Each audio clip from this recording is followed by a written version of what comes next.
الحمدللہ رب العالمین بسم اللہ الرحمن الرحیم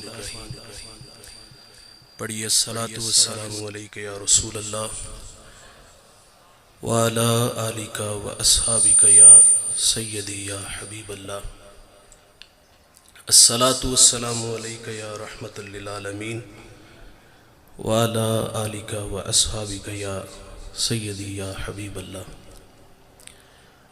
چند باتیں آپ کے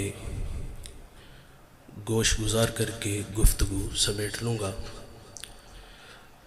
دعا ہے اللہ حق بیان کرنے کی توفیق عطا فرمائے اور قابل عمل باتوں پر ہم سب کو عمل کر کے زندگی کی راہوں کو درست کرنے کی توفیق عطا فرمائے۔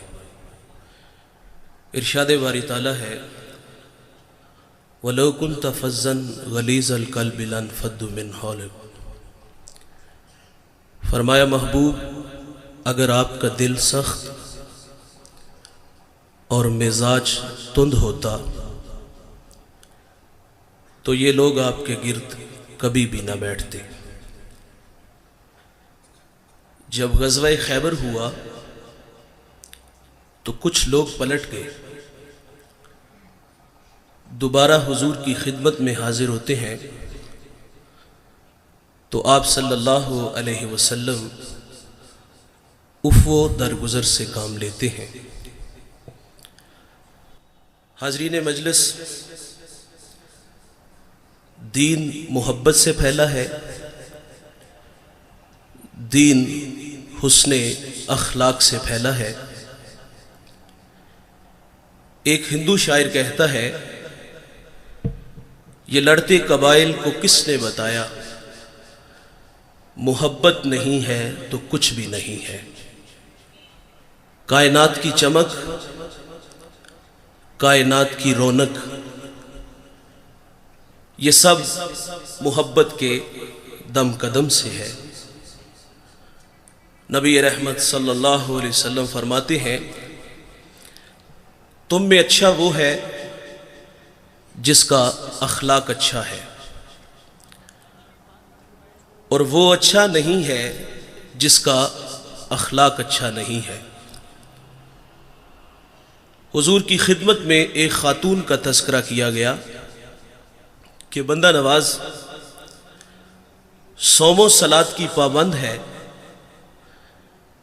لیکن اس کے رویے سے اس کا ہمسایہ اذیت میں ہے،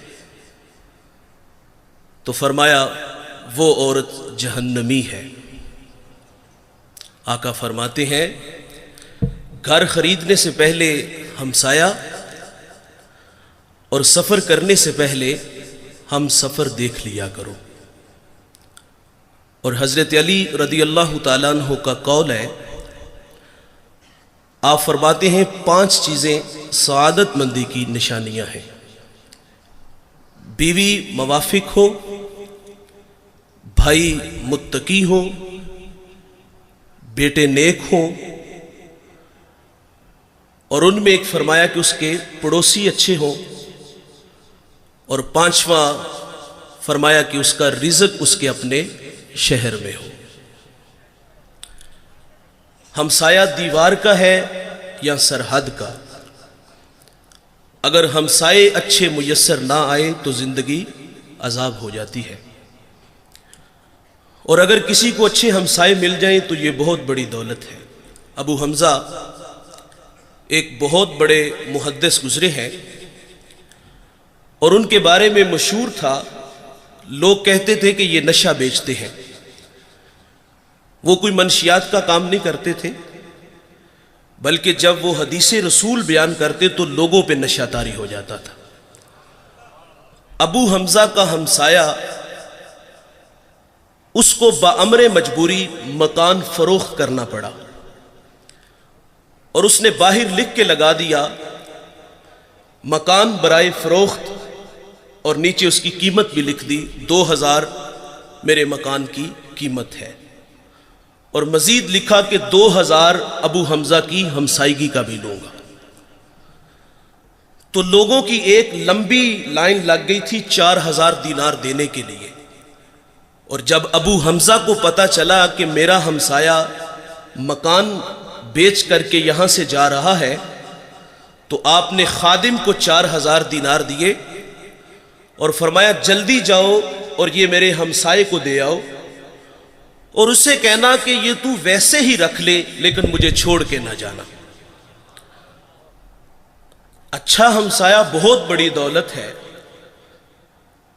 حضور کی خدمت میں خاتون کا تذکرہ ہے، نمازیں بھی پڑھتی ہے، روزے بھی رکھتی ہے، لیکن زبان کا زہر کوبرا سانپ سے بھی زیادہ زہریلا ہے، تو فرمایا جہنمی ہے۔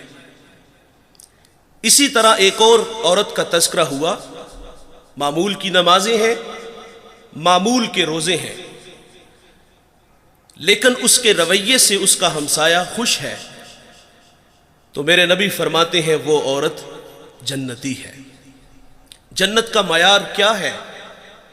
میٹھے بول، اچھے اخلاق۔ امام منذری الترغیب والترہیب میں ایک روایت لائے ہیں، یہ 6 صدی کے محدث ہیں، حدیث کی معتبر کتاب ہے۔ حضور کی خدمت میں ایک جوان حاضر ہوا جس کا نام نامی اسم گرامی جابر بن سلیم تھا۔ حضور سے پہلی ملاقات تھی اور اللہ نے اپنے محبوب کو یہ کمال بخشا تھا کہ آپ پہلی ہی ملاقات میں اپنا بنا لیتے تھے۔ ان کے بول بہاروں جیسے اور اصحاب ستاروں جیسے، مٹھیاں مٹھیاں بولیاں مدنی ڈول دیاں، کنا دے وچ رہندیاں مشری گول دیاں۔ میٹھی میٹھی باتیں سنی من میں اتر گئی، ایمان نصیب ہوا۔ جانے لگے تو حضور سے عرض کرتے ہیں آقا میرے دامن میں کچھ حکمت کے موتی ڈال دیجئے، جو ابھی ابھی ایمان لایا ہے اس کو حضور نبی رحمت صلی اللہ علیہ وسلم نے پہلی نصیحت کیا فرمائی؟ نماز پڑھا کرو، روزے رکھو، حج کے لیے نکلو، مال کے نصاب ہو تو زکوٰۃ دو۔ جو ابھی ابھی ایمان لایا ہے اس کو سب سے پہلی نصیحت یہ ارشاد فرمائی، لا تسبن احدا، فرمایا جابر کسی کو گالی نہ دینا، اس کو اخلاق سکھائے۔ اور آپ فرماتے پھر میں نے ساری زندگی کسی جانور کو بھی گالی نہیں دی۔ ہمارے بچے بولنا سیکھتے ہیں تو گالیاں سیکھتے ہیں۔ ہمارے گھر کا ماحول ایسا ہے والد بچوں کو گالیاں دیتا ہے، اور وہ بچپن میں سیکھی گالیاں کل بڑے ہو کر وہ والد کو بھی گالی دیتا ہے۔ فرمایا کسی کو گالی نہ دینا، اور میرے نبی کا فرمان ہے مرغے کو گالی نہ دو۔ کیوں؟ فرمایا اس لیے کہ وہ تمہیں نماز کے لیے اٹھاتا ہے۔ یہاں رک کر کے ایک جملہ عرض کروں گا، فرمایا مرغے کو گالی نہ دو، وہ تمہیں نماز کے لیے اٹھاتا ہے۔ آج لوگ علماء کو گالیاں دیتے ہیں جو لوگوں کو دین سکھاتے ہیں، جنہیں استنجا کرنے کا بھی پتہ نہیں نہ ہوتا، جو منہ میں آتا ہے وہ کہہ دیتا ہے۔ فرمایا پسو کو بھی گالی نہ دو۔ تعلیم تو یہ ہے کہ کسی پر لعنت بھی نہ کرو۔ سیدنا صدیق اکبر رضی اللہ تعالیٰ عنہ فرماتے ہیں ایک دن مجھے غلام پہ غصہ آ گیا اور میں نے اس پہ لعنت کر دی، تو نبی رحمت صلی اللہ علیہ وسلم فرماتے لعین وصدیقین کلا ورب الکعبہ، صدیق بھی ہو اور لعنت بھی کرے، رب کعبہ کی قسم ایسا ہرگز نہیں ہو سکتا۔ تو آپ جی ہی جی میں شرمسار ہوئے اور اس غلام کو آپ نے کفارے کے طور پہ آزاد کر دیا۔ جابر کو حضور نے پہلی نصیحت فرمائی کہ کسی کو گالی نہ دینا۔ دوسری نصیحت فرمائی کہ جابر نیکی کو حقیر نہ جاننا۔ ہم لوگ گزر جاتے ہیں اس خیال سے کہ بھلا اس کا اجر کیا ہوگا۔ رحمت حق بہانہ می جوید، اللہ کی رحمت بندے کو بخشنے کے بہانے ڈھونڈتی ہے۔ ایک بہت بڑے محدث دنیا سے گئے، کسی کو خواب میں ملے تو پوچھا سنائیں صاحب کیسے ہیں؟ کہا جنت کا باغ ہے قبر، آسودہ ہوں۔ تو اس نے عرض کی کہ آپ کا کون سا عمل آپ کی بخشش کا سبب بنا؟ تو کہا ایک چھوٹا سا عمل۔ کہا وہ کیا؟ انہوں نے بتایا کہ میں ایک دفعہ حدیث لکھنے بیٹھا، سیاہی میں قلم ڈبویا، باہر نکالا، لکھنے لگا کہ اس پہ ایک مکھی آ کے بیٹھ گئی۔ فرماتے میں نے اس خیال سے قلم کو روک لیا کہ یہ مخلوق خدا ہے، پیٹ کی پیاس بجھا لے میں پھر لکھ لوں گا۔ کہتے ہیں اللہ کو میری یہ ادا پسند آئی اور اللہ نے میری مغفرت فرما دی۔ جابر کو حضور نے ایک اور نصیحت فرمائی کہ جابر بن سلیم، جس سے بھی ملو تو خندہ پیشانی سے ملو۔ ہم سٹیٹس کو باہر رکھتے ہیں، مذہبی لوگ ہیں ہم، غریب آدمی ٹائم لینے آ جائے تو ہم ٹائم بھی نہیں دیتے، کوئی مسئلہ پوچھنے آ جائے تو ہم مسئلہ بھی نہیں بتاتے۔ انتہائی معذرت سے کہوں گا، ایک بندہ ڈسٹرکٹ منڈی بہاولدین سے چلا ہے، ایک کراچی سے چلا ہے، ایک پنڈی سے ہی چلا ہے، وہ لمبا سفر کر کے ہمارے پاس آیا ہے اور اس کی حیثیت کو دیکھ کر تسبیح دے کے مسجد کی نکر میں بٹھا دیا جائے کہ یہاں بیٹھ کے وظیفہ کرو۔ دیکھیے ہم جب کسی کے ہاتھوں میں ہاتھ دیتے ہیں تو وظائف کی کوئی کمی نہیں ہوتی، 1.25 لاکھ مرتبہ پہلا کلمہ پڑھنا ہے، درود پڑھنا ہے، استغفار پڑھنا ہے، ایک وظیفہ ختم ہوتا ہے تو دوسرا ملتا ہے، وظائف کی تو کمی نہیں۔ وہ تو کوئی کندھا تلاش کرنے آیا تھا کہ جہاں سر رکھ کے وہ روئے، وہ من کا کوئی دکھڑا کہنے آیا تھا، لیکن اس کو نظر انداز کیوں کیا گیا کہ اس کے پاس صرف آنے جانے کا کرایہ ہے۔ وہ واصف علی واصف کہتے ہیں تسلیم کے بعد تحقیق گمراہی ہوتی ہے۔ اس نے تو دل سے اپنا کہا تھا اور وہ جو ہے وہ عقیدت میں بیٹھ کے وظیفے میں مشغول ہے، لیکن اچانک اس نے اپنی آنکھوں سے ایک منظر دیکھا کہ ایک کلف لگے کپڑوں میں آیا اور اس کے آگے پیچھے خدام ہے، اور وہ سیدھا حجرے میں چلا گیا اور اندر سے آواز سنتا ہے کہ آپ کسی کے ہاں پیغام بیچ دیتے تو میں خود ہی آ جاتا۔ بتائیے اگر یہ رویے ہمارے ہوئے تو لوگوں کو دین کہاں سے ملے گا؟ اور جو باہر بیٹھ کے وظیفے میں مشغول تھا، اس کے دل پہ جو نشتر اور تیر چلے، اس کا مداوع کس نے کرنا تھا؟ جس سے بھی ملو تو خندہ پیشانی سے ملو۔ آپ اپنے ملازم سے اس طرح بات کیا کرو جس طرح اپنے بیٹے سے بات کرتے ہو۔ میرے کریم آقا صلی اللہ علیہ وسلم عید کے دن عیدگاہ کی طرف تشریف لے کے جا رہے ہیں، سریرا کھلا میدان آیا، بچے عید کی خوشیوں میں مسرور تھے، لیکن ایک جانب عجیب تماشا تھا۔ ایک بچہ ہے، تن پہ جو پیرہن ہے وہ پھٹا ہوا ہے، آنکھیں نمناک ہیں۔ حضور گزرے کہ اس بچے کو دیکھا تو قدم رک گئے اور فرمایا بیٹے آپ کیوں رو رہے ہو؟ شاید کہ وہ حضور کو پہچان نہ سکا، عرض کرتا ہے کہ فلاں غزوے میں میرے والد حضور کے ساتھ تھے کہ شہید ہو گئے، میں یتیم ہو گیا، ماں بیوہ ہو گئی، ماں نے دوسرا نکاح کر لیا، ستیلے باپ نے میرے مال پہ قبضہ کر لیا اور مجھے دھکے دے کے گھر سے نکال دیا۔ تو آقا فرماتے ہیں بیٹے کیا تو اس بات پہ راضی نہیں کہ محمد تیرے باپ لگے، عائشہ تیری ماں لگے، فاطمہ تیری بہن لگے، علی تیرے چچا لگے اور حسن و حسین تیرے بھائی لگے۔ وہ بچہ کہتا ہے اگر یہ سارے رشتے میرے ہیں تو مجھے اور چاہیے بھی کیا؟ حضور عیدگاہ نہیں گئے، اس بیٹے کو لیا، گھر تشریف لے آئے، اس کو کھانا دیا، لباس دیا، پھر انگلی تھامی اور عیدگاہ کی طرف تشریف لائے۔ سریرا جب کھلا میدان آیا نا تو وہی بچے جو عید کی خوشیوں میں مسرور تھے اور اس کے تن پر قیمتی لباس دیکھا، اور اب نبی رحمت صلی اللہ علیہ وسلم کی انگلی تھام کے عیدگاہ کی طرف جا رہا تھا تو پھٹی نگاہوں سے دیکھ کے کسی نے کہہ دیا بھائی جان ابھی تو رو رہے تھے۔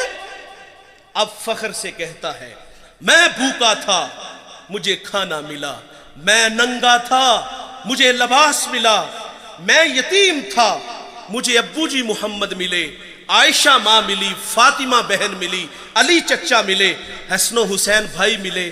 وہ کہتا ہے اب بھی میں رہوں، جس سے بھی ملو تو خندہ پیشانی سے۔ امام راضی ایک یتیم کا تذکرہ کرتے ہیں، جب اس کا والد دنیا سے چلا گیا تو ماں کے تن پہ جو قمیض تھی وہ جگہ جگہ سے پھٹی ہوئی تھی۔ ماں سے کہتا ہے ماں اگر رخصت دو تو چچا سے آپ کے لیے قمیض نہ لے آؤں۔ ماں نے کہا بیٹے تو عرب کی روایت سے واقف نہیں، تیرا چچا تجھے قمیض نہیں دے گا، دھکے دے گا۔ بچپنے کی معصومیت تھی کہ محبت میں ماں سے الجھ بیٹھا۔ کہتا ہے ماں کیوں نہیں دے گا، میرے والد کا بھائی ہے، بہت سارے حق بنتے ہیں۔ جب ضد بڑی تو ماں نے اجازت دے دی۔ یہ بچہ چچا کے دروازے پہ آیا، دستک دی، چچا کے بیٹے باہر آئے اور یہ ان سے باتیں کرنے لگا۔ اس نے کیا کہا ہوگا کہ چلو باہر کھیلنے چلتے ہیں، یا کوئی کل کا پروگرام بنانے گیا تھا؟ نہیں دوستو، وہ کیا کسی مفکر نے کہا تھا کہ غریب کی جوانی جنگل کا پھول اور سردیوں کی چاندنی یوں ہی بیکار جاتی ہے۔ غریب کو تو جوانی میں بال سنوارنے کا بھی موقع نہیں ملتا۔ یقیناً اس نے کہا ہوگا کہ تمہاری چچی کے تن پہ جو قمیض ہے وہ جگہ جگہ سے پھٹی ہوئی ہے اور میں سوالی بن کے تمہارے دروازے پر آیا ہوں۔ ابھی یہ باتیں ہو رہی تھی کہ چچا بھی آ گیا۔ چچا نے بھتیجے کو دیکھا تو کیا بچھڑا بھائی یاد آ گیا؟ نہیں۔ کیا آنکھیں نمناک ہوئیں؟ نہیں۔ کیا دل میں کوئی گداز اترا؟ نہیں دوستو۔ کیا شفقت کے لیے اس نے بازو پھیلائے؟ نہیں میرے بھائی۔ اس نے اپنے بچوں کو کمرے میں بھیجا اور یتیم کو دھکا دیتے ہوئے کہتا ہے منحوس پلٹ جا، کہیں تیری نحوست کی وجہ سے میرے بچے یتیم نہ ہو جائیں۔ آپ گینا دل ٹوٹ گیا، آنکھوں سے آنسو بہہ نکلے۔ آقا فرماتے جب یتیم روتا ہے تو اللہ کا عرش بھی کانپ اٹھتا ہے۔ یہ دکھتا ہوا دل لے کے واپس پلٹا، سرے راہ حضور کے غلام سے ملاقات ہوئی۔ اس نے کہا بچے کیوں رو رہے ہو؟ کسی نے مارا؟ کسی نے دل دکھایا؟ کہا ہاں، مجھے عرب کی تلخ ہواؤں نے رلا دیا، میں یتیم ہوں، دھکے کھا کے آیا ہوں۔ تو کہا بیٹے گھبرا نہیں، اس دنیا میں وہ آ گیا ہے جو دکھیوں کے دکھ بانٹتا ہے، جو بے سہاروں کو سہارا دیتا ہے، وہ نبیوں میں رحمت لقب پانے والا، مرادیں غریبوں کی بھر لانے والا، وہ اپنے پراؤں کا غم کھانے والا، مصیبت میں غیروں کے کام آنے والا۔ کہا میرے نبی محمد دنیا میں جلوہ گر ہو چکے ہیں، اس وقت حرم میں بیٹھے ہیں، جاؤ جو مانگو گے وہ عطا کریں گے۔ یہ بچہ گھر آیا، ماں نے کہا بیٹے تجھے منع کیا تھا۔ کہا ماں تو نے سچ کہا، لیکن ماں عرب کا معاشرہ ابھی اتنا بھی بے رحم نہیں ہوا۔ سنا ہے ماں ایک ایسا ہے جو جھڑکتا نہیں، ایک ایسا ہے جو جھولی بھرتا ہے۔ ماں کہتی بیٹے وہ کون ہے؟ اس نے کہا زمانہ اس کو محمد صلی اللہ علیہ وسلم کے نام سے جانتا ہے۔ جب حضور کا نام سنا تو ماں چونک سی جاتی ہے۔ کہا بیٹے نہیں جانے دوں گی۔ کہا ماں کیوں نہیں جانے دو گی؟ تو والدہ کہتی سنا ہے جو اس سے ملتا ہے وہ اپنی باتیں بھول جاتا ہے اور اس کے دین دھرم کو قبول کرتا ہے۔ اس نے کہا ماں میں نے قمیض لینی ہے، دے دیں گے ٹھیک، نہیں تو لوٹ آؤں گا۔ یہ بچہ حضور کی خدمت میں حاضر ہوا۔ اس پہ کچھ تقاضے بنتے تھے، مانگنے کے کچھ آداب ہوتے ہیں نا۔ سائل ہمارے دروازوں پر بھی آتے ہیں اور کیا کچھ نہیں ہمیں کہتے، سیٹھ صاحب، شیخ صاحب، مولانا صاحب، کاروبار کے لیے دعائیں، بچوں کو دعائیں، پھر مٹھی آٹا یا 2 آنے ملتے ہیں۔ اس بچے پہ تقاضا بنتا تھا پہلے یتیمی کا داغ دکھاتا، پھر اپنوں کے رویے بتاتا، پھر سرے راہ ملنے والے حضور کے غلام کی کہانی چھیڑتا کہ میں نے سنا ہے آپ کے بارے میں آپ بڑے رحیم ہو، بڑے کریم ہو، مہربان ہو، جو مانگو عطا کرتے ہو۔ اتنا تو حق بنتا تھا، لیکن دوستو اس بچے نے کوئی ایسی بات نہیں کی۔ اس نے آگے کہا جناب والا میں نے آپ کے دین کو قبول نہیں کرنا، میں آپ سے ایک قمیض لینے آیا ہوں، میری ماں کے تن پہ جو قمیض ہے وہ جگہ جگہ سے پھٹی ہوئی ہے،